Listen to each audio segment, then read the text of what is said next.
হচ্ছে যে এটা একটা বিশাল ধরনের ঘাটতি বাজেট হয়েছে।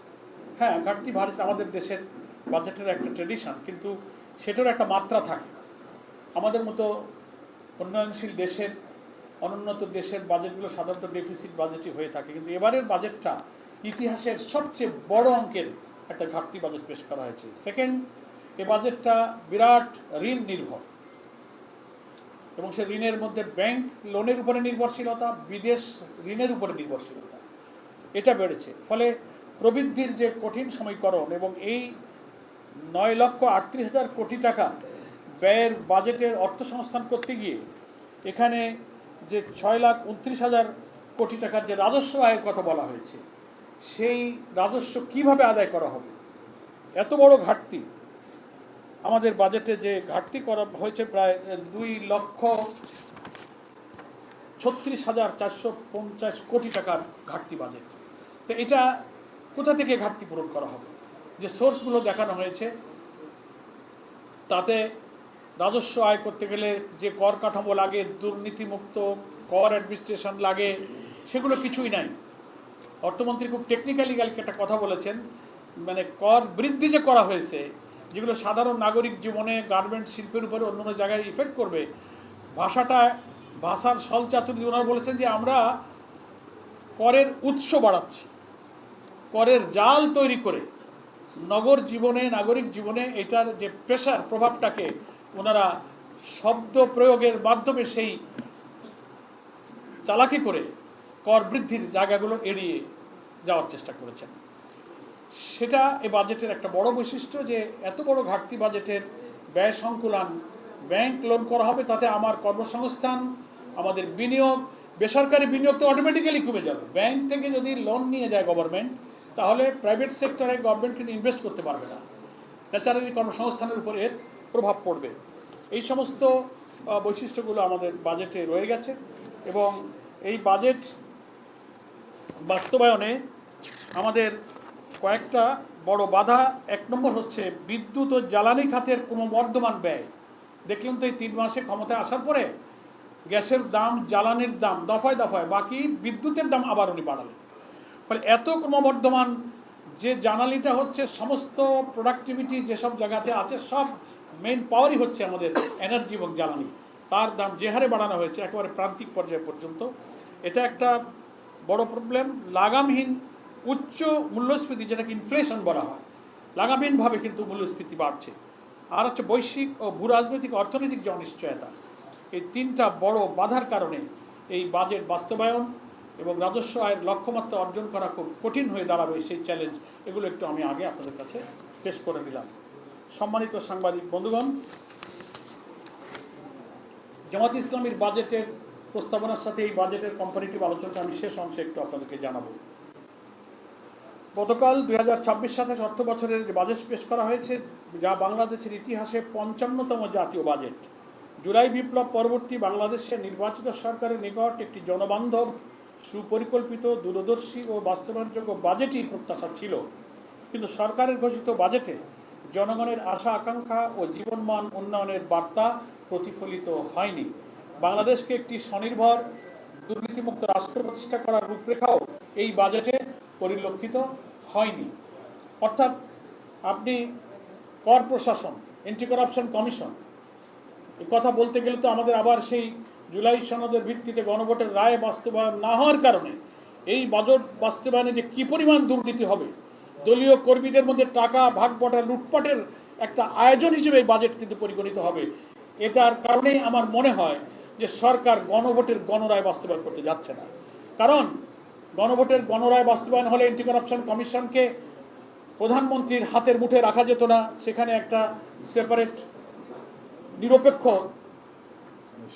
কমিশন গঠন হতো, দলীয়করণ মুক্ত প্রশাসন হতো, স্বাধীন দুর্নীতি দমন কমিশন হতো, পাবলিক সার্ভিস কমিশন পিএসসি, সেটা প্রধানমন্ত্রীর ইচ্ছা, রাষ্ট্রপতির ইচ্ছায় হতো। সেখানেও জুলাই সনদে বলা হয়েছিল যে এটাও পজিশন, অপোজিশন এবং অন্যান্য অথরিটি দিয়ে আমরা একটা সুন্দর পিএসসি গঠন করব, সেটাও নট অফ ডিসেন্ট দিয়ে রেখেছে বিএনপি। জুডিশিয়ারি, ইলেকশন কমিশন, এই যে জুলাই সনদের ভিত্তিতে যে গণভোট হলো, হা ভোটে প্রায় 70 ভাগ লোক হা বলল, যেটা বিএনপি বাস্তবায়ন করতে চায় না। তার কারণ হলো যে এই যে বিশাল অঙ্কের বাজেট, 9,38,000 কোটি টাকার ব্যয়ের বাজেট হবে, এটা কালকে বাজেট প্রতিক্রিয়ায় জামাত ইসলামের পক্ষ থেকে রাজধানীতে মিছিল করে বলা হয়েছে যে আলটিমেটলি বাজেট হবে লুটপাটের বাজেট। এটা জনগণের, জনস্বার্থের, সমাজের প্রান্তিক মানুষের, উৎপাদনমুখী দেশের, স্বল্পোন্নত দেশ থেকে উন্নত দেশে উত্তরণের যে প্রক্রিয়া, এর পথে চূড়ান্ত বাধা হয়ে যাবে এই বাজেটটা। সেটা আমি আপনাদের কাছে বললাম।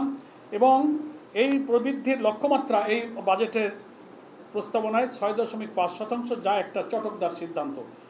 বর্তমান ভঙ্গুর বিনিয়োগ পরিবেশ, দুর্বল আর্থিক নীতি, ব্যাংকিং খাতে অন্যায্য হস্তক্ষেপ, সীমাহীন দুর্নীতি, বৈষম্যমূলক সিদ্ধান্তের ফলে দেশের ভবিষ্যৎ উৎপাদনশীলতাকে বাধাগ্রস্ত করবে। IMF, বিভিন্ন আন্তর্জাতিক সংস্থা জিডিপি প্রবৃদ্ধির লক্ষ্যমাত্রার পূর্বাভাস 5% নিচে রেখেছে। এ সমস্ত আন্তর্জাতিক শতাংশ বলছে যে জিডিপিতে আগামী অর্থ বছরে 5% নিচে থাকবে। সেখানে বর্তমান সরকারের বাজেটে 6.5% লক্ষ্যমাত্রা অর্জন করা হয়েছে, যা এখনো কখনো অর্জন করা হয় নাই। এটাকে একটা মানে ফাঁকা বলি, ফাঁপানো বলি হিসেবেই আমরা মনে করি। একটা উচ্চাভিলাষী, জনগণকে দেখানোর মতো একটা বাজেট করা হয়েছে, আলটিমেটলি ভেতরটা অন্তঃসার শূন্য। মুদ্রাস্ফীতির লক্ষ্যমাত্রা নির্ধারণ করা হয়েছে 7.5%, যা সরকারের 4 মাসের কার্যক্রম ও রিপোর্টের বিপরীত। জ্বালানি তেল, বিদ্যুৎ ও গ্যাসের দাম উপর্যুপরি বাড়িয়ে দেওয়ার ফলে উৎপাদন খরচ বেড়েছে ও বাড়বে। এমতাবস্থায় মুদ্রাস্ফীতির পরিমাণ কমবে না, বরং বাড়বে। জনগণের ক্রয় ক্ষমতা ইতিমধ্যেই হ্রাস পেয়েছে। বার্ষিক উন্নয়ন ব্যয়, যেটাকে বলা হয় এডিপি, এর পরিমাণ অপরিকল্পিতভাবে বাড়িয়ে 3 লক্ষ কোটি টাকা করা হয়েছে। এডিপির নামে দুর্নীতি ও লুটপাটের সুযোগ তৈরি করে দেওয়ার তীব্র প্রতিবাদ জানাচ্ছি আমরা। আপনারা জানেন এডিপির যে অর্থটা যায়, সেদিন আমাদের বাজেট, ছায়া বাজেট কনফারেন্সে কিন্তু আমাদের আমির জামাতে কথা বলেছেন।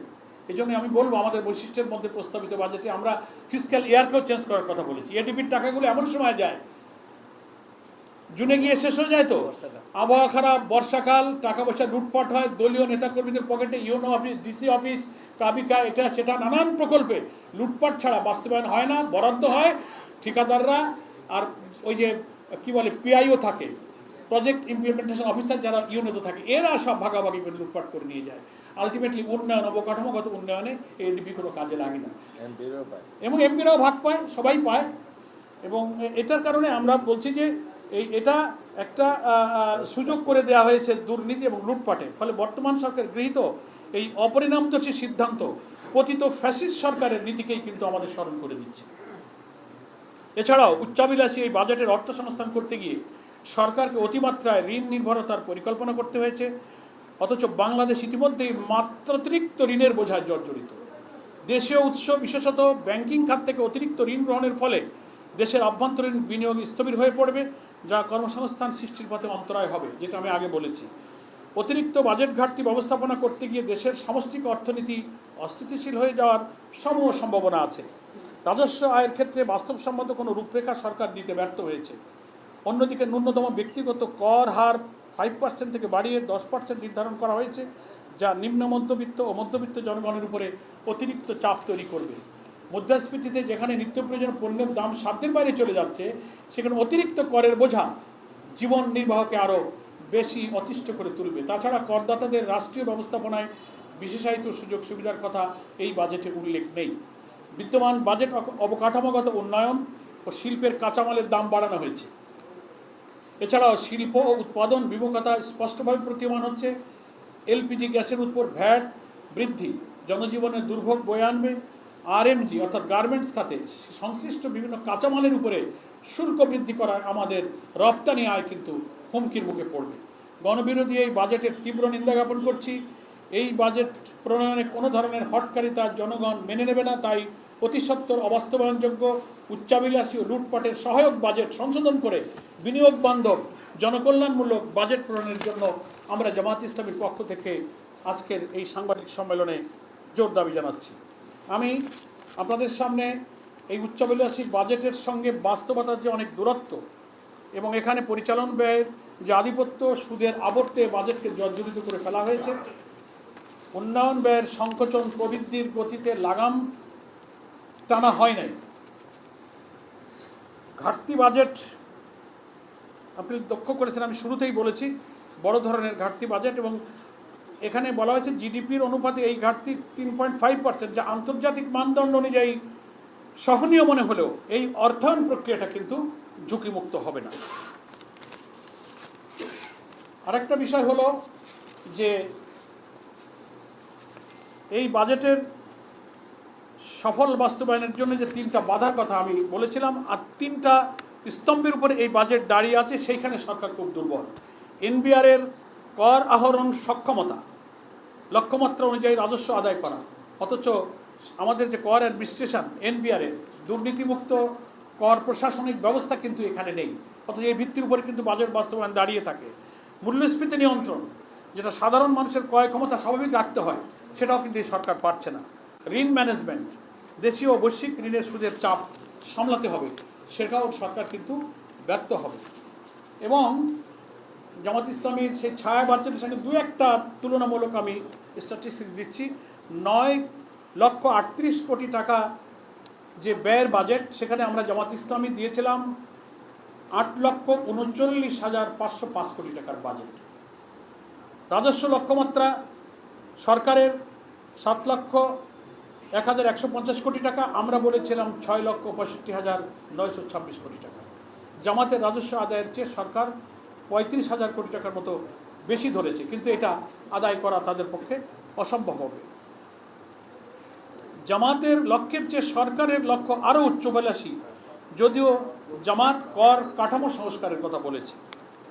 বাজেট ঘাটতি যে 2,36,450 কোটি টাকার, আর আমাদের জামাতের প্রস্তাবিত বাজেট ঘাটতি হচ্ছে 1,68,329 কোটি টাকা। জামাতের বাজেটে ঘাটতি অনেক কম, জিডিপি 2.43%, যেখানে সরকারের হচ্ছে 3.5%। সম্মানিত সাংবাদিক বন্ধুগণ, বাজেট দর্শনের ব্যাপারে সরকারি বাজেট ও জামাতের ছায়া বাজেটের মধ্যে কেবল সংখ্যার পার্থক্য নয়, বরং অর্থনৈতিক দর্শন ও বাস্তবায়ন কৌশল ও বড় ধরনের বৈপরীত্য আছে। তার মধ্যে একটা, যেটা আমি শুরুতে বলেছিলাম, যে অর্থ বছরের পরিবর্তনের প্রস্তাব আমাদের আমিরে জামাত রেখেছেন। এই ফিসক্যাল ইয়ারকে জুলাই জুন অর্থ বছর যেটা ছিল, এটা পাল্টে জানুয়ারি টু ডিসেম্বর আমাদের ক্যালেন্ডার ইয়ারে চলে আসতে হবে। কর আদায় পদ্ধতি এবং করদাতাদের স্বস্তির জন্য গভর্নমেন্ট কিন্তু প্রস্তাব সেই 3,75,000 টাকার আয়কে কর সীমার মধ্যে রেখেছেন, আর আমরা জামাত ইসলামী বলেছি 4,50,000 টাকাকে আয়ের কর সীমা পর্যন্ত নেওয়া। পরবর্তী বছরে আমরা 5 লাখ টাকাকে আমরা করযোগ্য আয়ের সীমা পর্যন্ত নিয়ে যাওয়ার প্রস্তাব দিয়েছি। ব্যয়ের অগ্রাধিকার ও খাতভিত্তিক বরাদ্দ, আমরা সেখানে ডিটেলস বলেছি। করমুক্ত করমুক্ত আয়ের সীমা। তো আমি কথা আর বাড়াতে চাই না, সংক্ষেপে বলতে চাই যে জামাত ইসলামের ছায়া বাজেটটা মূলত একটা জনকল্যাণমুখী সংস্কারপন্থী রূপরেখা দেওয়ার চেষ্টা করেছে। সরকারের বাজেটের তুলনায় এটা কম ঘাটতি এবং কম বৈদেশিক ঋণ নির্ভর। তো এর মূল চ্যালেঞ্জগুলো মোকাবেলা করে যদি এই অধিবেশনে বাজেটের আলোচনার সুযোগ দিয়ে বিরোধী দলের যে সমস্ত বাজেটের সুযোগ থাকবে, কাটমাসন থাকবে, বাজেট আলোচনা থাকবে, বিভিন্ন প্রস্তাবনার সংশোধন গ্রহণ করে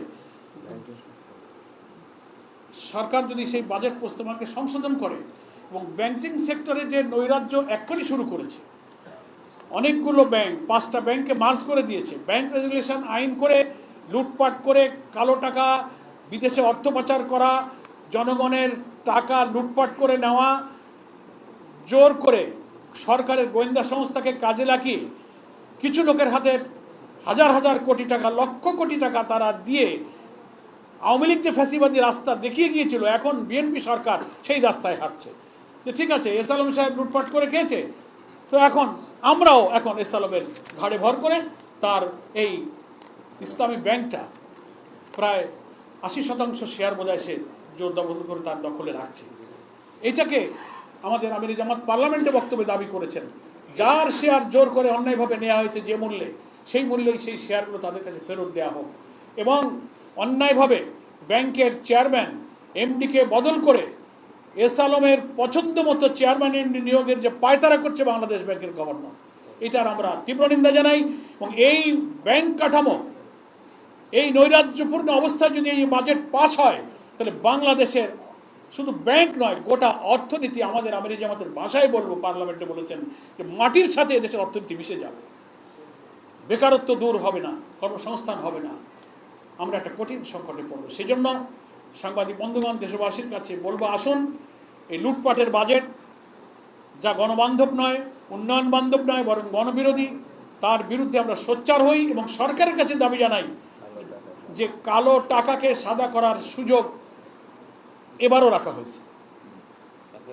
এগুলো থেকে মুক্ত করে একটা জনমুখী জনবান্ধব বাজেট প্রস্তাবনা চূড়ান্ত করে রেওয়াজ অনুযায়ী 30শে জুন বাজেট পাস হয়। তার আগে পার্লামেন্টে সেই সুযোগটা দিয়ে সরকার এখানেও যেন সংখ্যাগরিষ্ঠতার জোরে গণভোটের রায় না মেনে যেমন জনগণের বিরুদ্ধে গিয়েছেন, এই গণবিরোধী বাজেট জোর করে চাপিয়ে দিয়ে আপনারা আর জনগণের বিরুদ্ধে যাবেন না।